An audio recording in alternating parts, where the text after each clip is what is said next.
हेडलाईन्सचे प्रायोजक आहे NBC bearings, लांब पळण्यासाठी। 20 तारखेच्या ठाकरेंच्या पत्रकार परिषदेची राज्य निवडणूक आयोगाकडून तपासणी, अहवाल केंद्रीय निवडणूक आयोगाला पाठवला। आशिष शेलारांच्या तक्रारीची राज्य निवडणूक आयोगाकडून दखल।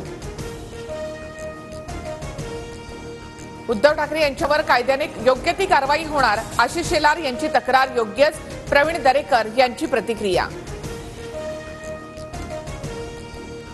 परकीय गुंतवणुकीमध्ये महाराष्ट्र सलग दुसऱ्या वर्षी पहिल्या क्रमांकावर। बोलायला नाही, कर्तृत्व दाखवायला हिंमत लागते, ट्विट करत उपमुख्यमंत्री फडणवीसांची विरोधकांवर टीका। भुजबळांनी आव्हाडांना सुनावलं नाही हे दुर्दैव, महाडमध्ये आव्हाडांनी बाबासाहेबांचा फोटो फाडल्यानंतर हसन मुश्रीफ यांची टीका। आव्हाडांवर टीका करा पण मनुस्मृती सुद्धा जाळा, छगन भुजबळ यांचा मुश्रीफांना प्रत्युत्तर।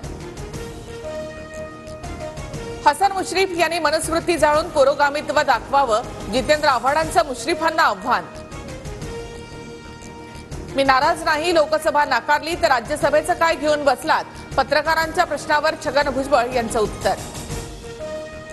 भुजबळांच्या राज्यसभेचे काय घेऊन बसलात, 4 तारखेच्या निकालानंतर सरकारच राहणार नाही, नाना पटोलेंचा टोला।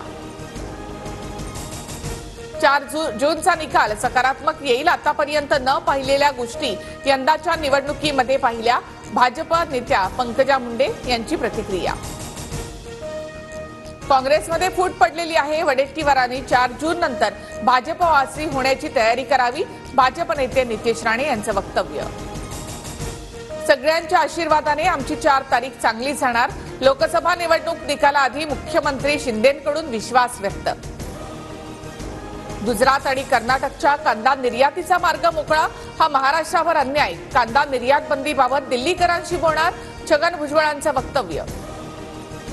केंद्राकडून महाराष्ट्राबाबत दुजाभाव, दक्षिणेतील कांद्यावरील 40% शुल्क हटवलं, लासलगावमध्ये कांद्याच्या दरात 200 रुपयांची घसरण, कांदा उत्पादक आक्रमक।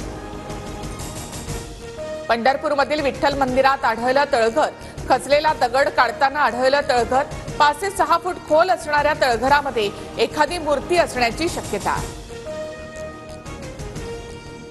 हेडलाईन्सचे प्रायोजक आहे एनबीसी बेरिंग्स, लांब पळण्यासाठी।